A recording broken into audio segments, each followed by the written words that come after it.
The mid-1990s saw the birth of the third wave of mini trucking, thanks to air suspension and body drops. But heavy metal fabrication wasn't the only thing. Wild custom paint jobs blended multiple styles together and intricate details to set a new look for the mini truck.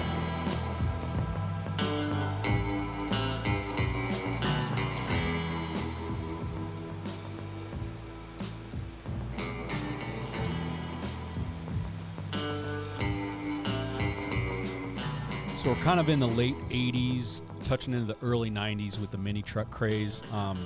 And that's going to be kind of covering the journey from kind of bolt-on cruisers to kind of full show, full fabrication, crazy metal work, body drops, that kind of era of the mini trucks. And that's kind of a little bit of an answer to maybe the popularity of these trucks, because the late 80s, obviously we're talking, there was music videos, you had a magazine dedicated to mini, that was Mini Truckin' Magazine. Obviously you had some of those magazines earlier, but they were a little bit more on the van scene and brought in some of the mini trucks.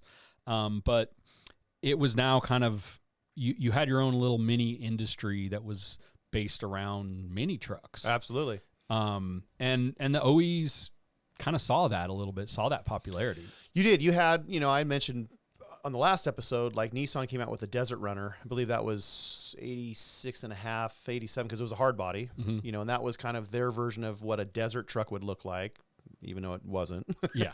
You had Toyota that, of course, had came out with their SR5 packages that were, and they even had an SR5 turbo package. I mean, also, we didn't even mention, but like you're talking about the Toyota, the Marty McFly Back to the Future Toyota right. was everybody the truck wanted to have one of those back then, right? And everybody wanted one, So there was that.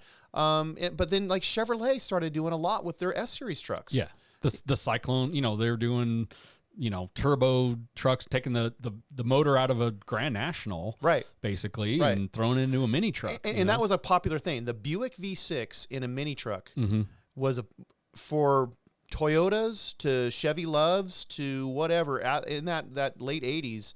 That was the power plant. That was the transplant. That was the LS of the day, right? Your 230 V6, Buick that companies made, like Transdap. They've been making transmission swaps for years. They had a small block or a Buick V6 kit for these kind of vehicles. So you could put, your V8 in a small block, or you can put a small block into a mini truck. Yeah. And that's just showing, the growth, of these trucks were really coming into their own. Obviously at the same time you started seeing some import stuff starting to pop up. Street rods, Boyd was huge. Yeah. The 88 Chevy truck, it's basically like there was kind of a whole new resurgence and growth in all these custom vehicles and especially with the magazines coming out that spread it, to a lot of other, parts of the country where you had guys that were starting to fly in from Texas to check out Truck Jam in California, what was going on at that show, and then start their own little scene up in Texas. Let's look at Dave McDonald with the Texas Heatwave. Yeah. Flew out here to see what was going on the West Coast and flew back to Texas and created an empire. Yeah. So, created, Texas Heatwave, truck show, I think in 87, 88. Yeah. So it's all kind of at that same time, and you started to get it's kind of always your southern states that are very big in custom trucks, and a lot of that has to do with weather, access to certain areas and stuff. So California, Texas, Florida, started obviously seeing some stuff pop up in other areas, the East Coast, right? But a lot of the early magazine editors started obviously traveling around to these shows and kind of bringing a little bit of that style and influence, to those guys out there. Right. You're talking your Courtney Howell, Brian McCormick, Mike Chartreuse, and those guys actually started up clubs of their own that grew because of how much they were traveling. Exactly. And it became, obviously everything was very heavy bolt on, and some of those guys then started getting into other genres with full-size Chevy trucks or maybe hot rods or some of the lowrider, mini truck guys, especially like, you know, the new minis guys like Danny D, you know, custom painter, he kind of just went further into lowriders when, you know, the early 90s lowriders became huge. Oh, absolutely. You right. know, with rap videos with Dre and Snoop and, Yeah.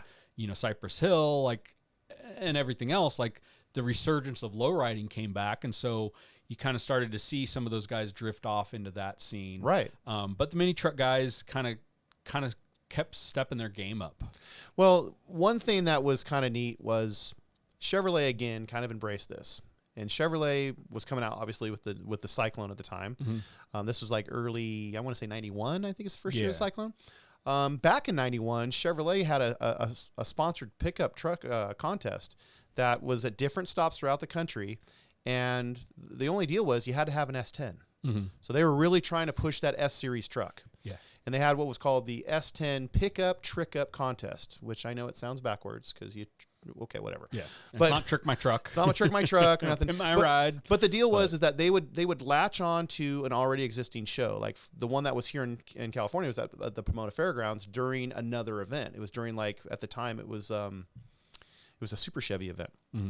And so they had a little section. They put all these S10s together, and they would compete for who had the best S10 of the country. Well, I think there was 4 or 5 different stops that happened in this little contest, and amazingly enough, Doug Starbuck won it. You know, local painter here in California, and he had a beautiful, you know, Chevy S10, and he's the guy that won it. Yeah. Now, Who got second?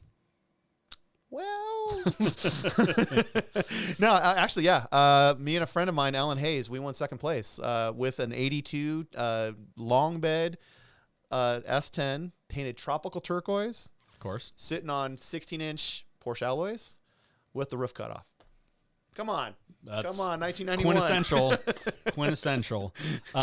Yeah, and that's, you know, some of the, cutting the roofs off and maybe chopping some tops. That was kind of done, you know, a lot earlier, but something that kind of came about in around that time was what we refer to as the body drop. Right. And essentially that was kind of borrowing a lot, obviously, from hot rodders with channeling. Sure. You know, or Z in the frame maybe. You know, that was basically get the body as low as possible, but still have maybe more functionality in the suspension. And obviously with trucks, your frame's usually sitting below the body. Right. Well, no, we want the body to look as low as possible. Well, where that came from too was, so of course everybody knows that there's body bushings on a frame body truck, you know, deal, right? It's not a unibody, so obviously you can remove the body off of the frame, and you have these little, like, you know, rubber pieces of rubber. Got body mounts and stuff. Yeah. So there was a time where the trend was to remove the body mounts. The problem with that is that it messed with your steering, it messed with the shift linkage, it messed with the radiator. Yeah. So everything was now off right, a couple inches, and it just wasn't the right way of doing it. So it took, you know, the innovation of some of these younger guys that looked to the older guys to say, like, well, how did you guys get your car so low that time? You know, or how'd you guys get a 32 to sit right on over those big giant frame rails? Well, yeah, they channeled it. Yeah. Right. And that's, you know, guys like Brian Gendro, you know, and there's a couple shops, you know, around the Southern California area that were popping up with, you know, making, you know, they were producing parts, but also building trucks. Like, so they're, you know, like Stage One, you know, Motorsports, the Chop Shop, which was, you know, Gendro's and stuff like that. And they were Concepts. It was another big shop that was down here. Yeah. Yeah. No. And that's okay. Here's a frame notch, you know, cut out and stuff like that. And you can install it yourself. Right. But yeah, they basically channeled the entire, you know, frame on it and created the body drop. Right. Exactly. You know, and that also too, they would rob some ideas from the other street rodder guys that would build, like, you know, obviously Z in a frame, because you still wanted the suspension to drive correctly, but the only way to do that was to raise up the frame rail, which that typically is what's called Z in a frame. And so obviously, you've got to, you know, with the 32 guys with 32s and the hot rod guys that channeling, they weren't laying the car all the way on the ground. It still was drivable at that, just a lot lower. Well, mini truck guys wanted to go as low as possible, and so they were borrowing the hydraulics from kind of the lowrider and the lowrider truck guys, right, and combining that with a body drop, right. You know, before air suspension was brought onto these trucks. So, you know, if you got the first body drop truck is supposedly a Mazda. Yes. And then you had a few that were never fully, finished, but maybe you had that. But, a lot of the references go to 1992 was the first body drop truck featured in Mini Truckin' magazine. Okay. That was a black Toyota owned by Eric Perkins. Okay. One of the most famous ones, and we've seen even a tribute build of that, was Pat Nichols' Ballistic Yeah. Toyota. And that was, on the cover of the magazine in 1993. So obviously finished, prior to that. Right. But that was hydraulics. Yes. But full body drop. That's and right. That, truck was in several ads. Like that really kind of set the stage for a lot of the style. Yeah. That was kind of to come. Well, those times too. Now, if you walked around a California Truck Jamboree show, which again we'll talk about those some other time, but if you walked around at that time, you're walking around with guys like Pat Nickel, like Brian Gendro, Tim Brandes, yeah, Rob Maggi, who else? I mean, we're talking Ryan Federlingus. I mean, those were the names of guys that were at those shows. So yeah, you're going to see some innovation out of those guys. Amazingly. Yeah. No, and there's even a little bit later, there's, a truck called Project X that never got finished, but that was, that was really a lot of metal work going in there where it was body dropped as much as possible, and Sean Mahaney did the hydraulics on it. That's Sean Mahaney's another. Sean Mahaney, that's a huge one. That's, a huge influence on the early trucks. And he was hanging out with a lot of the lowrider kind of guys because he was into the engineering behind the dancing beds and the stuff like that. And so he was doing that. And then, but he was a dude in Orange County. And so he was getting the guys that were the Orange County guys wanting some of that same, deal on it. But, then Mike Fillion at Pro Design, who's now more known for hot rods, was getting his start in mini trucks and full-size trucks and doing metal work, shaving the doors, shaving the gas door, and obviously a mini truck with getting that low, like, okay, well, you got to figure out a lot of stuff under the hood. So, did a hood bump, on it to fit everything under there. So, I mean, there's, one truck that comes to mind right now from cruising Balboa Island at that time was Robert Wilson had a Corvette yellow 720 Nissan that had a Volkswagen Cabriolet front end on it. That was a tandem axle. And again, too, we didn't talk about tandems. Tandem axle, right? That was tandem axle was a big deal. So he had like 6 Renault wheels on it with a chopped top. But that at the time period, absolutely, that was your beach cruiser. Yeah. And I literally say beach cruiser because you'd cruise PCH and Newport. No, and that's you're talking heavy fabrication. Obviously if you're doing a tandem axle, that's a lot of frame and suspension work. Yeah. That's also bed, you got to create a bed or merge 2 beds together. Right. I mean, you're doing a lot of fabrication and that's, one of the things we talked about at the beginning of the first episode was how the street rod, hot rod, muscle car shops, chances are those guys started out as mini truckers maybe, or the guys in the back were doing it. It's like, mini trucks brought a lot more fabrication to the industry. Yes. Even, I mean, obviously hot rods, street rods, Boyd's was doing a lot of that, and they borrowed a lot of the methods of shaving everything from that and from the Euro. But, if you're talking about, as much metal work and suspension work as possible, like it kind of a lot of it culminated in mini trucks. Right. You're bringing the metal fabrication and shaving everything and maybe chopping the top and body dropping it from the street rod world, but the suspension from the lowrider world. Yes. And then maybe the Euro from, in some of the styling or the, your interior work from the van where, it was bringing together a lot of different parts of the automotive industry. Well, I think why it was unique to do that is because first off, a mini truck didn't cost a lot of money. Yeah. Right. So if you screwed up a mini truck, you could get rid of it. And especially too, when we're talking the early 90s, some of these mini trucks were 10 plus years old. Yes. So they were even cheaper. Obviously the hydraulics were kind of being brought in a lot from the lowrider world, but mini truck guys really started to embrace an air bag. which they're actually called air springs. Yes, technically they are air springs because they replace the spring, right? But bagged is what kind of became the term. But the very first bagged mini truck, so not hydraulic. Obviously we had body drop hydraulic, mini trucks before, but right. It was a white Toyota. It's now green. It's actually kept living on in different versions, but and Brian Gendro at the chop shop, hey, let's try this out. And right, I mean, you got to figure that's a lot less messy and less work than doing a whole hydraulic system, right? At least at the basics. Well, and also too, there's another reason why he chose that, and that's because at the time, the police had cracked down majorly on hydraulics. True. And I can tell you this because I went to court for this, getting a ticket for having a pneumatically controlled suspension. Yeah. Now, that's an air control suspension. Mm-hmm. Well, the guy wrote it up as a hydraulically controlled suspension. Which so of you course didn't have. I didn't have that. So of course I went to the court and said, Your Honor, this doesn't make any sense. Well, and that's same as the 70s with the lowrider guys. They, by the early 90s, because of the popularity, I mean, I remember seeing like news articles and stuff like that of Whittier Boulevard was backed up for miles. Yes. Traffic couldn't get through. Right. Hollywood Boulevard, they had a sign up only until a couple of years ago, no or cruising. even until maybe this year it said no cruising. No cruising. Yeah. Actually, this year, that's when Gavin Newsom passed the law that we're allowed to cruise. Yeah. So there has been a lot. I mean, this has been a struggle that's even to this day still talked about. Yeah.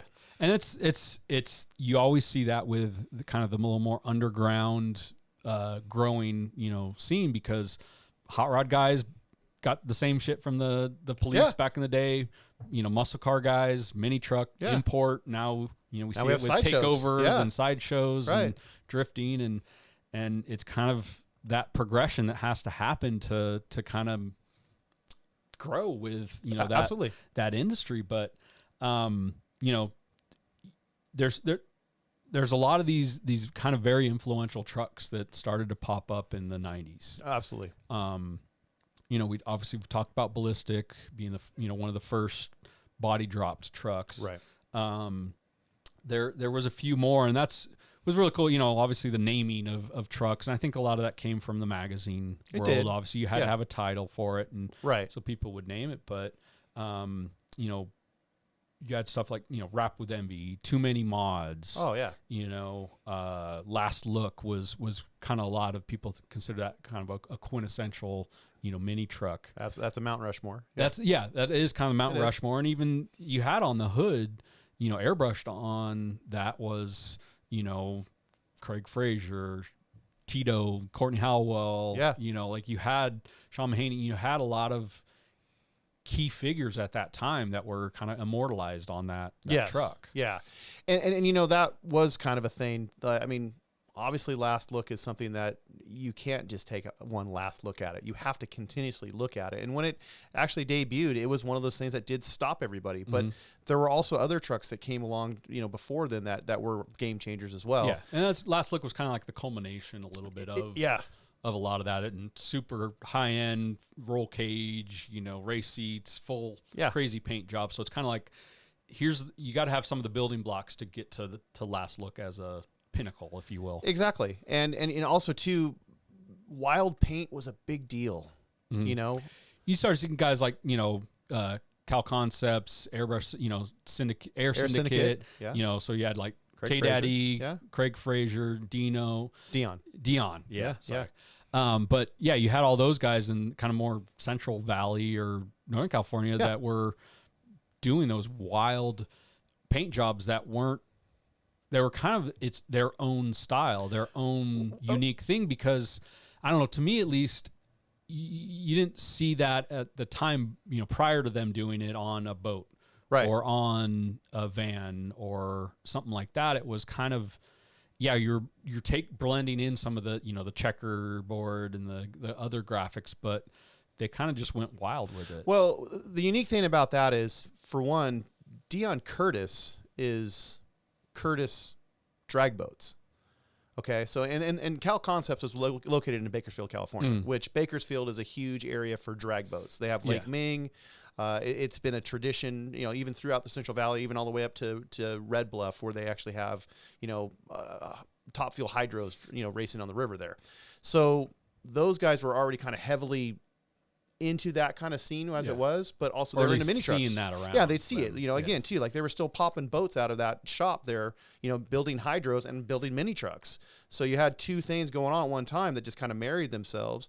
But also too, it was linear graphics by that time. Well, that was old man stuff. Yeah, the stuff that Pete Santini had learned from Carter Reed that was also being done on boats, but it just looked full size old. trucks And full size trucks so like that. So they needed a style that was kind of more their own. And when they brought out that style, I remember the older painters, they would call them scribble graphics because it just looked like they scribbled them on there. Or it's like you go back to a lot of like the Dennis Jones or the pinstripers from the hot rod that would pinstripe a nice thing. Well, a lot of the pinstriping, outlining, flames or graphics would be your crosshatch, right? Where you would, rather than trying to curve around, you would just put a line, right? And it's just its own style, that kind of started to develop. And one thing too that came from the van world, and kind of evolved is the back windows, the club back windows. That's right. You'd have your club logo, on the back, and it would be a mix of like sign painting, airbrushing, graphics, that kind of thing. And then what was funny, you always had like, a lot of times you'd have your club logo, you'd have maybe what chapter below that, and then you had your nickname and like your wife or your girl's nickname on the other side, or you'd have it, like position available, or like, or like you said, your girl. Yeah. Your girl. Yeah. But no, and that was, I'm looking at a photo right now where it's, hot bodies. So it was a hard body. Nissan hard body, right? Nissan hard body club. Yeah. And, so you had like, Enrique on the left side, and then you had, Simply Red. I'm guessing maybe that was maybe his girlfriend. The girlfriend's nickname. Right. Yeah. But that was all, and that tied into the airbrush T-shirt graphics. Oh yeah. So graphics really became. I mean, they were always popular in the mini trucks, but they definitely in the '90s, in the mid '90s, started to have their own style. Well, that was kind of different than what had come before. And I think the reason why you can paint a wild mini truck and it looks correct. Mm-hmm. You paint a wild full size and it's a lot of real estate and it starts to not look the same. So I think that just wild graphics lent better to mini trucks. Yeah. And if you look at it too, it's kind of the same way. Like boats, the small little drag boats that have, 20 colors on them, they look a lot better than the 50-foot boat that's got 20 colors on it. So it's just, to me, it's proportions. True. No, and that's, you could kind of, I mean, right here we got, a truck that's got some zebra print. Yeah. It's got some traditional kind of ish flames. Sure. It's got some tribal, green. Yeah. And you look at it and it does date itself. Sure. But it's like, hey, that's what it was back then. But that's cool. But now in my opinion, if that truck was just one color, it wouldn't look as cool. It wouldn't get your attention as much. Right. And that's what's always been with mini truck. A lot of it has been attention. Yeah. And how far can we push the envelope? Absolutely. How far can we go with it? And, it's 2000. That's 2000. Yeah. Yeah. I mean, you look at some of these paint jobs of that time period, and we've talked with Santini and stuff like that of how you're masking and reverse masking and all this and stuff. And it's like, you've got like 4 different styles of graphics that are all blending into one thing. And it's a lot of work to accomplish all that. Well, you got to look at a guy like, Charles Armstrong, the kid, he's amazing painter, full of talent. And also too, this was the time that the airbrush came out and like left the t-shirt, went onto the truck. Yeah. Right. I mean, because all the truck runs, and it wasn't murals like what was maybe before, but they were using it to do graphics on. Exactly. And that was a major, game changer.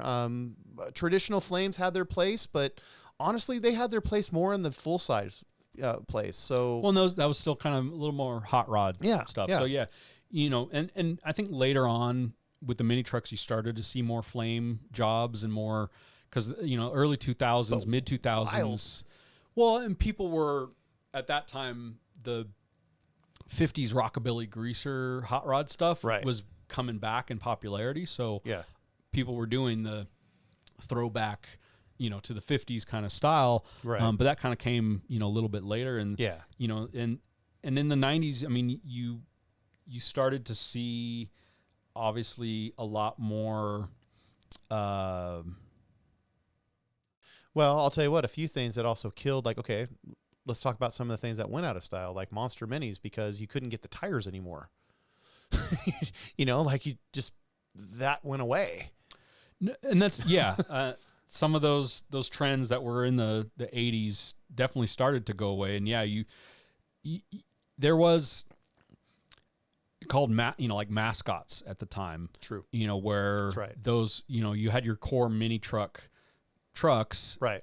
But then someone in the club might have a Sentra or a Honda or whatever, and so some of those would be done in that style or similar style of the mini trucks or Euro or lowriders, especially like the Sentras was big on that. Yeah. But they weren't, a lot of the clubs were still truck clubs. Yes. So you were like, yeah, you're cool, you're with us, but you're a mascot, you're unique, right? To what we've got going on, right? And so, a lot of the kind of the focus was on the kind of full blown show trucks, right? And the cruising kind of started to die out a little bit. And a lot of that's obviously, if we're talking about, the police cracking down on it, well, it's like, hey, I just spent, $60,000 on a mini truck doing full fabrication and graphics and audio. I'm not going to get it impounded. Yeah, exactly. But I'm going to go to a show. Yeah. I'm going to go to, Truck Jam, and, or the, any of the river runs. Chevy, we'll talk about that later. Yeah, you were going to go to like a cow truck jam. You were going to go to a river run. You were going to go to, now some of the shows that were in Texas, Florida, and, all the other areas in the country, because why were you going to risk getting your car impounded? Yeah. So it just made sense to just start taking it to the show. Yeah. And that obviously, so you're going for points at a lot of those shows back then. What was that ICA, style judging, or the lowrider and street rod, judging. So you're going, it was about points. It was about, your display, and I know there was one, truck that we've brought up a bunch on other things of called Too Many Mods. Right. That basically was that. I mean, the name says it. That's it. It's how many mods can we do to win at a show?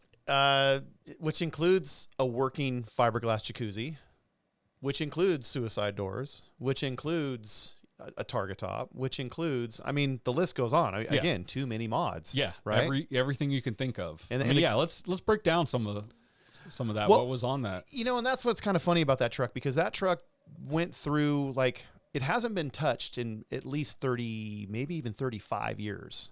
But at the time, it had everything you can think of that was, done onto a mini truck. Mm. So you were looking at, Targa, suicide doors. I believe it has a suicide hood.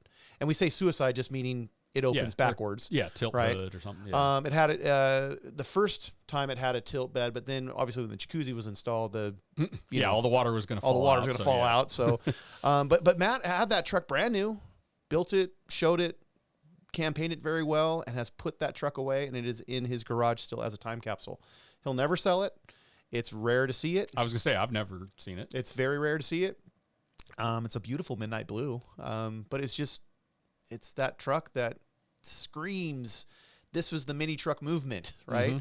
Mm-hmm. But all other things came, like, here's some other modifications at the time. Toyota Supra seats, but Mark III Toyota Supra. So like the real ugly, crazy 80s looking seats, those were super popular. Honda Prelude seats, yeah, super popular. And, some of those things, like, you didn't go to Honda and buy a seat to put in your mini truck. I mean, that came from some type of junkyard or even a dude that midnight auto. Right.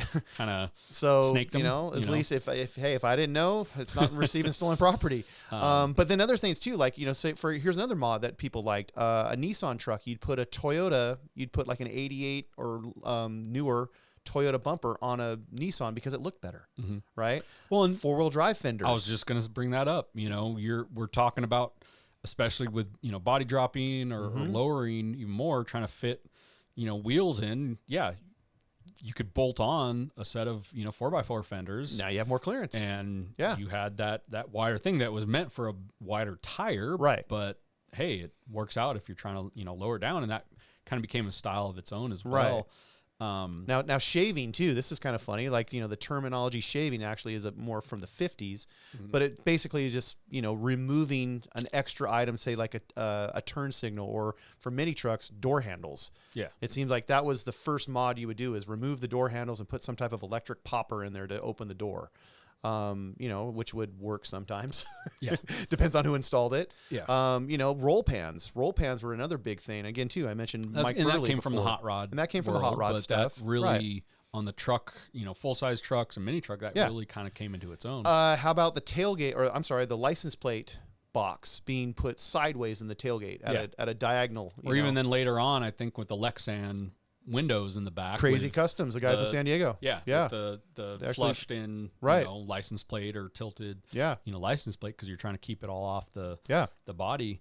And that's, we mentioned, Gendro and Stage One, all those guys, they started obviously trying to, selling parts, because obviously that makes money. So you started having your 2 links, your reverse 3 links, your, all your suspension parts, even on just the lowering stuff, with obviously a lot of the imports, you had torsion bars, but an S10, it's got a spindle. So like, Beltec came out with a drop spindle for the S10. Yeah. So a lot of companies still they were heavy into the mini truck stuff as well as some of the full size and racing. And well, because obviously Steve Millen was an off-road racer and also a road course racer, but he actually raced Mickey Thompson Stadium off-road. Yeah. So for him to say, hey, we're going to show lower stuff. Weren't most of the Mickey Thompson off-road trucks, those were mini trucks? They were all mini trucks. They were all mini trucks. They're all of them. Yeah. So you had your Danny Thompson himself driving an S10 at his dad's events. You had Roger Mears and Steve Millen driving for Nissan. You had Ivan Man Stewart driving for Toyota. I mean, these were big names in off-road, and they were driving mini trucks. So they went through that. But also too, the other thing that happened in the late or I should say the mid 90s, guys like obviously we had guys that were building suspension one-off pieces, but the Thorbrick brothers, they started to build and they started to sell parts that you could do this stuff yourself. Yeah. MIC Customs, where you could buy a complete airbag suspension kit. Now, no instructions. Major fabrication and it was all required. Universal. It was just for like a lot of it early on was universal. Yeah. And it wasn't until you had like Can-Do, That's right. specialties and stuff with altered images where it Bob was Grant. Yeah, Grant Customs. I mean, that's what Steve Nielsen and Bob Grant at one time were brother-in-laws. That's right. And so they were kind of doing that where you got more mini truck specific suspension parts. But yeah, like an MIC ad would, in the late 90s, early 2000s would be, compressors, Viair or Thomas. Firestone, airbags, valves, SMC valves. Right. Stuff like that, and a tank, and hey, figure it out. You figure it out. Yeah, not like there's some instructions or a video. And the switch box, a lot of the other ones look the same as a lowrider box. Switch box, big old 8 switch, front back. That was the whole thing too. That was a big deal of front back side to side. That was like you had that was 8 valves. Yeah, 4 bags. That was full control over your air system versus just up up in the front, up in the back, because a lot of guys started with maybe air shocks in the back, hydros up front, airbags maybe in the front, something in the back, so that was, hey, now you got a full system that's available. And I think with that fabrication of the 90s, the crazy body drops, the Metalwork, and the selling the kits from the shops and mail order and stuff, that really kind of brought about what has continued a lot in the mini truck world versus other genres of automotive is the whole built not bought. Right. In the hot rod world, it's a badge of honor to have a Boyd car, Right. to have a Chip Foose built car, to have something that a Roadster shop. Obviously Roadster now, shop, right. Troy Trepanier, it have a big name builder. It was a bragging point to say that Yeah. it was built by X. Yeah. It was built by this shop. The mini truck world is the complete opposite. Right. You were looked down upon if you just went to a shop, paid them a bunch of money, and they built your truck, or Yeah. you bought someone else's truck Right. that was already finished. Yeah. It was still always that guy's truck. It Yeah. wasn't yours. Right. It was that guy's truck. It's so true. And like stickers of built not bought. Right. It really, the mini truck world really started to look at the home garage young guy fabricating, doing all the stuff with his buddies, Yeah. in the garage and building it yourself. And you maybe would take it to a shop for paint or upholstery, but Right. the fabrication and the foundation of it was really started to be highlighted as the guy in his garage. Well, and the other funny thing too, I think at that time also is when mini trucking kind of got international. You know, I mean, I remember Japan was a started getting huge big. deal. Canada, I mean, I can remember I worked at Sir Michael's in '97, and I was selling roll pans to guys like Lowrider Depot in Canada. Yeah. So, and not only that, just getting people from all over the world, Australia, Yeah. where people would need, and they would want taillight fillers. There's another one. There's another mod there. How about shaving the taillights and putting Cadillac lights in there? Yeah. People would sell a full kit of that with even like parts from Cadillac. So they, at that time, again, I know everybody was kind of trying to find their way, but to me, I think it was great because there were no rules. There was no oh, you did that wrong. It was like, wow, that's innovative. As long as it was innovative. And that's really what has kind of, been the last, 20 years of mini trucking, and it died out for a while and has kind of come back. But, when we're getting now into the early 2000s, and that I think will be the next episode, because there's a lot to talk about with that. It became about innovation. Yes. It became about being unique. And that's always kind of how it's been, but unique with function. Unique with function, and it was just for further bringing in different styles as well. Because, I remember seeing body dropped S10s with an Impala dash from the 60s, and right. So it, so I think we're going to kind of wrap it up for the mid 90s, getting into the 2000s when, you kind of started having those guys that were very innovative in the 90s become kind of their own empires, right. their own shops, with talking about West Coast Customs, talking about MIC, talking about Extensive, Grant Customs. Hell, even Jesse James. I mean, he talks bad about mini truck guys, but hey, guess where a lot of your guys' stuff started coming from, and guess what most of your employees, your employees were into, and the clubs started to really explode. Versus you had your local club, now you have international clubs, with 300 to 400 members, right? And chapters in every state, and or for that matter, many countries. Yeah, no, and that's really the mini truck stuff started growing in popularity and really kind of set its own tone, in the 2000s. So I think we're going to jump into that next and kind of go from there.